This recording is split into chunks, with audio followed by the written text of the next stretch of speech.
में पीडब्ल्यू में 5 साल हो चुके हैं। सुबह सुबह ही मेरे पास मैसेज आया।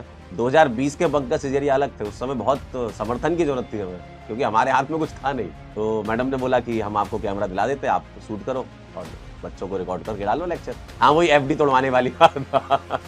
सुबह 11 से रात 11 तक अपन रिकॉर्ड करते थे और 12 घंटे की रिकॉर्डिंग में सिर्फ और सिर्फ कंटेंट निकलता था मात्र 2 घंटे का। जिस जगह से हम आए हैं, है ना, झांसी के पास में एक गाँव है रानीपुर, तो एक गांव से निकल करके यहाँ तक पहुंचे हैं, ये अपने आप में बहुत बड़ी बात है ना।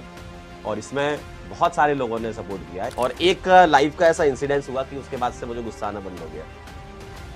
वो इंसिडेंस भी चलो बता ही देता हूँ, कभी बताया नहीं मैंने कहीं भी। ये सिलसिला जो है, हमारा सिलसिला 2020 से शुरू हुआ था और इन 5 सालों के अंदर काफी कुछ सीखा है, काफी अप्स काफी डाउन्स सब कुछ आए लाइफ में, लेकिन कंसिस्टेंसी के साथ हम लगे रहे और आज पूरे भारत के सबसे ज्यादा बच्चे हम लोग पढ़ा रहे हैं। मतलब मैं उसको सबसे ज्यादा बच्चे नहीं बोलूंगा, मैं बोलूंगा सबसे ज्यादा भरोसे हमने जीते हैं, है ना। और ये जर्नी बहुत आसान नहीं थी। क्यों? क्योंकि जब आप कोई चीज स्टार्ट करते हो तो बहुत सारा जो जनता है उस टाइम की, वो ज्यादा बिलीव नहीं करती थी। मैं आपको थोड़ी सी जर्नी बताता हूँ, ज्यादा समय आपका नहीं लूंगा। कह रहे पार्टी। अरे भाई पार्टी। देखो, तुम लोगों की पार्टी तो देखो रिजल्ट सेलिब्रेशन में ही होती है, ये बात मान के चलो, है ना। तुम्हारी असली पार्टी वही है कि रिजल्ट सेलिब्रेशन वाले दिन तुम अपने मम्मी पापा को स्टेज पर लेकर के आते हो, वही तुम्हारी असली पार्टी है ना। और वही खुशी है। ये तो जस्ट एक पड़ाव समझ लीजिए जो हमारा पड़ाव है, ठीक है। बाकी आप लोगों को बेहतर से बेहतर मेडिकल कॉलेज में पहुंचाना है, इसी उम्मीद के साथ हम लोग पढ़ाते रहते हैं, है ना। तो जर्नी कुछ ऐसी शुरू हुई थी कि हम 2020 में अपने YouTube चैनल पे पढ़ाया करते थे, पंकज सर केमिस्ट्री वाला जो मेरा YouTube चैनल था, और उसमें मैं लगातार लेक्चर डाल रहा था, ठीक है। क्योंकि उस समय सबको पता है कि ज्यादा कुछ करने के लिए तो था नहीं, कोविड का टाइम था। तो हमने कहा घर बैठे बैठे करें क्या। तो अब वही होता है ना कि इंसान को खुजली होती है कुछ करने की। तो हमने कहा घर बैठे बैठे क्या किया जाए, बोर हो रहे हैं। तो हमने अभिषेक सर को आप लोग जानते होंगे। तो अभिषेक सर और हमारा घर आसपास ही है झांसी में। तो अभिषेक सर के घर पे व्हाइट बोर्ड था, व्हाइट बोर्ड लगा हुआ था अभिषेक सर के घर पे। अभिषेक सर उस समय झांसी में ही पढ़ाते थे। तो मैंने अभिषेक सर से पूछा, मैंने कहा अभिषेक भाई एक बात बताओ, बोर्ड खाली है क्या। हेलो, आवाज नहीं आ रही क्या भाई? इंपॉर्टेंट बात बता रहा हूं, अभी तो आवाज आनी चाहिए यार। हेलो हेलो हेलो हेलो, क्या मेरी आवाज आ रही है? हेलो हेलो हेलो हेलो, क्या मेरी आवाज आ रही है? जल्दी बताओ। कह रहे एसजीएन का मतलब क्या होता है? एसजीएन का मतलब था श्री गणेशाय नमः। वहां से शुरू किया था। जो लोग जानते हैं व्हाइट बोर्ड वाले मेरे लेक्चर्स को, उसमें कोने में एसजीएन लिखता था मैं। आ रही ना? हाँ। तो मैंने पूछा, मैंने कहा अभिषेक भाई एक बार बताओ, व्हाइट बोर्ड खाली है? कह रहे हाँ भैया एकदम खाली है, लेकिन कुछ क्लासें में लेता हूँ, बाकी खाली रहता है। मैंने कहा ठीक है। मैंने कहा व्हाइट बोर्ड की जुगाड़ हो गई, अब कैमरा चाहिए। तो मेरे चाचा जी के पास पुराने टाइम का कैम कॉर्डर हुआ करता था। कैम कॉर्डर उन्होंने अपने जमाने में लिया था, 20-25 साल पहले का कैम कॉर्डर था वो। अब वो कैम कॉर्डर ऐसा था कि उसमें 30 मिनट की रिकॉर्डिंग होती थी और वो फुल हो जाता था। फिर उसका मेमोरी कार्ड निकाल के खाली करना पड़ता था, फिर उसको खाली करो, फिर लगाओ, फिर 30 मिनट की रिकॉर्डिंग करो। इस तरीके से उस कैम कॉर्डर से बहुत साथ दिया उस कैम कॉर्डर ने। तो उस कैम कॉर्डर को हमने चलाया तो एक दो महीने के आसपास हुए होंगे, तो वो कैम कॉर्डर खराब हो गया, क्योंकि बहुत पुराना भी था। अब उससे रिकॉर्डिंग ही ना हो पाया। अब हमने कहा अब क्या किया जाए, अब कैसे रिकॉर्डिंग की जाए। तो वो कैमकॉर्डर जो है, अब वो खत्म, उसका काम हो गया था, जितना उसको देना था आउटपुट दे दिया था उसने। फिर हमने कहा एक काम करते हैं, कैसे किया जाए। तो हमने कहा फोन से शूट करते हैं। हमने कहा फोन किसका, मेरे पास तो अच्छा वाला कैमरे वाला फोन ना तब था ना अभी है। कैमरे वाला फोन तो अच्छा नहीं है मेरे पास अभी भी। ठीक है, मतलब अच्छी फोटो नहीं आती, फोन तो ठीक है मेरे पास। तो मैंने कहा क्या किया जाए। तो मेरे चाचा के लड़के के पास फोन था उस समय, क्या सोनी का। तो मैंने कहा लाओ भाई तुम अपना फोन दे दो और हम फोन लगाते हैं, स्टैंड पे लगाएंगे और चालू हो जाएंगे। तो हमने स्टैंड पे फ़ोन लगा करके कुछ लेक्चर रिकॉर्ड करे। मैंने कहा यार ये तो काफ़ी तकलीफ वाली बात है। मैं कहा बेचारे का फ़ोन लगा रहता है, हम रिकॉर्ड करते हैं, उसका फ़ोन है। तो फिर उसके बाद मैंने उस समय अपनी मैडम से बोला, मैंने कहा यार बड़ी दिक्कत होती है यार रिकॉर्ड करने में, और आंसू का फ़ोन यूज़ करता हूँ मैं, और बड़ी समस्या है, कैसे करें। तो मैडम ने कुछ बचा रखा था मसाला, सेविंग्स करते हैं ना, तो उन्होंने बोला एक काम करते हैं, मैं तुम्हें कैमरा दिला देती हूँ, तुम कैमरे से शूट करो। आप सोचो कितने सारे सपोर्ट लगते हैं एक इंसान को यहाँ तक पहुंचने में।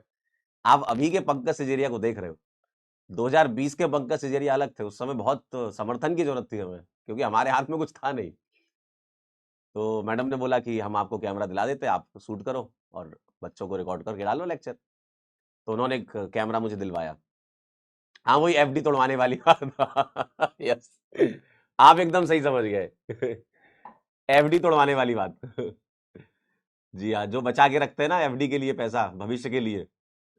तो उन्होंने कहा कि चलो ठीक है, ये वैसे भी अपन शादी के बाद यूज करते कहीं ना कहीं, तो ये उस समय मेरी शादी नहीं हुई थी। तो उन्होंने दिया, मुझे बड़ा अच्छा लगा। मैंने कहा वाह यार बड़ी अच्छी लड़की है, सपोर्ट करती है। तो मैंने फिर कैमरा लिया, कैमरे से चालू किया, और वो सिलसिला जब चालू हुआ, धमाधम डेली मैं सुबह 11 बजे घुसता था अभिषेक सर के रूम में, जहाँ पे उन्होंने बोर्ड लगा रखा था। और अभिषेक सर ने भी काफ़ी हेल्प की उसमें। अभिषेक सर ने उस समय अंडे की ट्रे आती थी, साउंड एब्जॉर्वर के तौर पे यूज़ होती थी। अब तो बहुत तामझाम आ गया, अब तो सब साउंड प्रूफिंग वाली अच्छी वाली सब लगी हुई है रूम में, इसमें भी। लेकिन उस टाइम पे अंडे की ट्रे हम लोग चिपकाया करते थे, उसको चिपका करके कि साउंड ज़्यादा आ रहा है। बच्चे ही कमेंट करते थे कि सर साउंड गूंज रहा है, आवाज़ ज़्यादा आ रही है। तो फिर साउंड प्रूफिंग वाली अंडे की ट्रे लगाई, और फिर उसके बाद सिलसिला चालू किया। सुबह 11 से रात 11 तक अपन रिकॉर्ड करते थे, और 12 घंटे की रिकॉर्डिंग में सिर्फ और सिर्फ कंटेंट निकलता था मात्र 2 घंटे का। क्योंकि आराम आराम से रिकॉर्ड करते थे। उस कैमरे में भी ऐसा था कि 10 मिनट रिकॉर्ड करो, और उसके बाद फिर रुक जाओ, फिर 10 मिनट रिकॉर्ड करो, ऐसे ऐसे चलता था वो।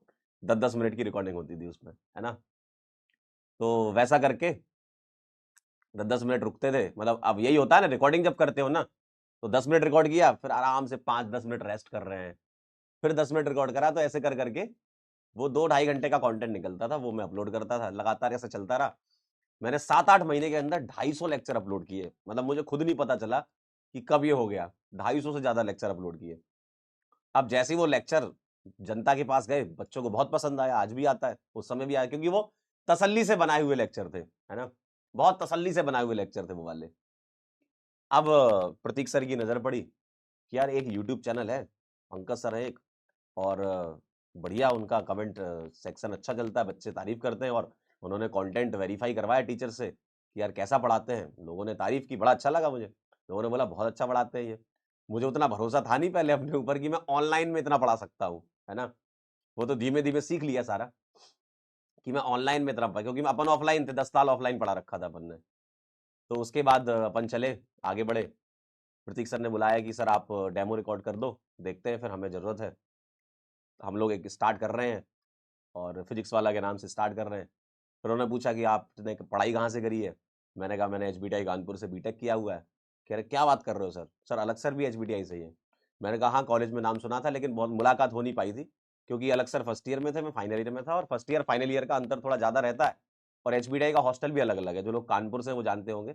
फाइनल ईयर के हॉस्टल्स हैं जो, वो गुरुदेव के आसपास है एक जगह वहाँ पे, और फर्स्ट ईयर के हॉस्टल नवाबगंज में। तो उतना इंटरेक्शन हो नहीं पाता है, लेकिन हाँ नाम सुन रखा था, क्योंकि अलग सर उसमें नुक्कड़ नाटक में बहुत पार्टिसिपेट करते थे, है ना।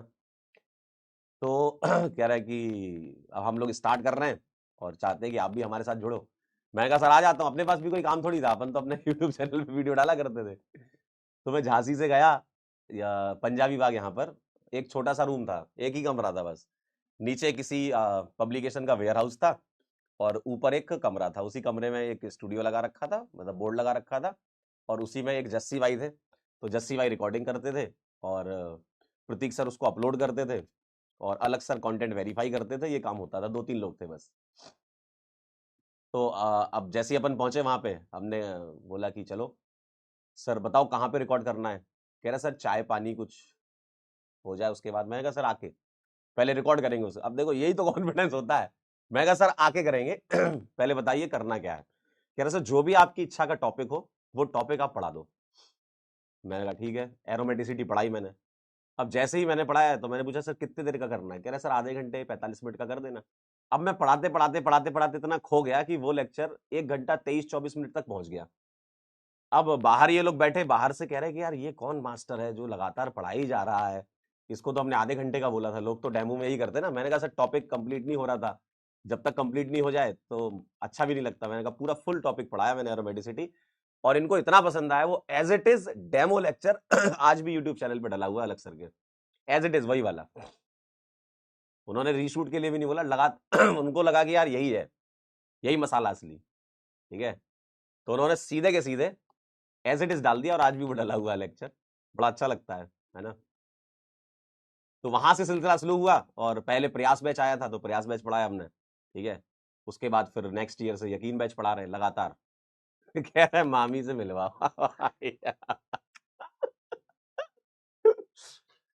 मिलवाएंगे कभी समय आएगा तो ठीक है।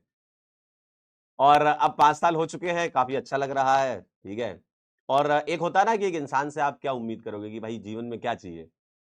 मैंने भाई जीवन में सब कुछ कर लिया, सही बता, अगर मैं अपने लेवल पे सोचूं। अब ऐसे तो सोचने को तो बहुत सारी चीजें है कि हेलीकॉप्टर ले लो, प्लेन ले लो, है ना, लेकिन एक ऑप्टिमम मतलब जिस जगह से हम आए हैं, है ना, झांसी के पास में एक गांव है रानीपुर, तो एक गांव से निकल करके यहाँ तक पहुंचे हैं, ये अपने आप में बहुत बड़ी बात है ना। और इसमें बहुत सारे लोगों ने सपोर्ट किया है, एक अकेला इंसान कभी कुछ नहीं कर सकता। एक देखो क्या होता है, आपको हमेशा तैयार रहना होता है, ठीक है। जब आप प्रिपरेशन अपनी अच्छी रखते हो, तैयारी रखते हो, ठीक है, अपॉर्चुनिटी आपके सामने हमेशा आती है। और जब वो दोनों मिल जाती हैं तो ऊपर वाला आपके जो है वो बोलते हैं ना कि लक साथ देगा आपका, तो वही होता है ना। तो वही होता है, समझे। तो इसलिए हमेशा तैयार रहो आप। जैसे आप लोग अभी पेपर देने जाओगे तो आप तैयार रहो। जैसे ही मान लो आपकी अपॉर्चुनिटी मिल गई, मतलब आपको वो क्वेश्चन दिख गए वहां पे जो आप पढ़ के आए थे, है ना, अच्छे से तैयारी करके जाओगे तो सभी दिखेंगे, और उसको आप अच्छे से क्रैक करोगे तो आपका सिलेक्शन हो जाएगा, है ना। तो आपको हमेशा तैयार रहना चाहिए, ऑलवेज रेडी रहो, ठीक है। और ऑलवेज रेडी कैसे रहते हैं वो कौन डिसाइड करता है, वो आपका एटीट्यूड डिसाइड करता है कि आप हमेशा दिमाग से तो एकदम संतुलित रहें, और दिमाग से हमेशा आप चीजों को ऑब्जर्व करते रहें। अगर आप एक बेटर ऑब्जर्वर हैं तो आप बेटर गेनर भी हैं, फिर आपको ऊपर वाला बहुत कुछ देगा, है ना। और कई बार हम सोचते हैं ना कि यार भगवान हमारे साथ ये कर रहा है, भगवान हमारे साथ वो कर रहा है। कई बार हमें लगता है ना कि ऊपर वाला जो है वो सही नहीं कर रहा है हमारे साथ। कई बार ऐसा लाइफ में कुछ चीजें आती है ना। तो मैं सही बताऊं ना, भगवान ऐसे काम नहीं करता है। भगवान ऐसे काम करता है कि आप किसी के लिए भगवान हो, ठीक है। तो आप कैसे काम कर रहे हो लोगों के लिए, वैसे ही आपका भगवान आपके लिए काम करता है।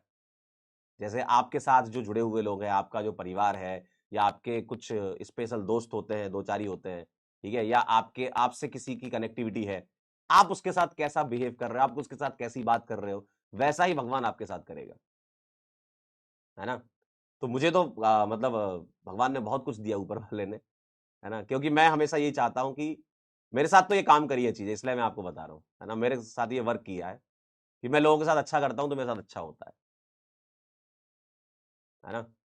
तो ये भी आपके साथ होगा, आप भी अच्छे इंसान बनिए और अच्छा करिए, सब अच्छा होगा, ठीक है।